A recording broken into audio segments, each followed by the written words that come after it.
محمد عاطف کوئٹہ سے، کیا فجر کی نماز پڑھنے کے بعد اور عصر کے فرض پڑھنے کے بعد مغرب تک قضا فرض نہیں پڑھ سکتے؟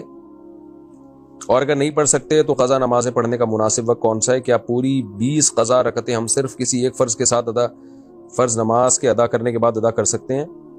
دیکھیں، فرض نماز جو قضا نماز ہے وہ صرف 3 وقتوں میں جائز نہیں ہے، جب سورج نکل رہا ہو یا بالکل زوال کا وقت ہو یا جب سورج غروب ہو رہا ہو، تو اس وقت تو کسی بھی قسم کی نماز جائز نہیں ہے۔ لیکن اگر قضا فرض پڑھ رہے ہیں تو فجر کی فرض نماز کے بعد بھی جائز ہے اور عصر کی نماز کے بعد بھی جائز ہے۔ فجر اور عصر کے بعد نوافل جائز نہیں ہے، کوئی قضا نماز آپ پڑھ سکتے ہیں، تو اس لیے عصر کے بعد بھی کوئی قضا عمری پڑھنا چاہے تو کوئی حرج نہیں ہے۔ البتہ جب سورج ڈوبنے کے قریب ہو جائے اور اس میں بہت زیادہ سرخی پیدا ہو جائے، یعنی ایک نیزہ سورج بلند ہو تو انڈیا پاکستان میں تقریباً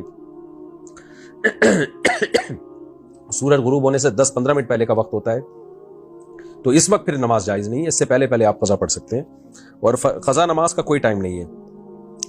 5 نمازیں ایک ہی نماز کے ساتھ بھی پڑھ سکتے ہیں، کوئی حرج نہیں ہے، لیکن وتر کی بھی قضا کرنے پڑیں گے، خوب سمجھ لیں۔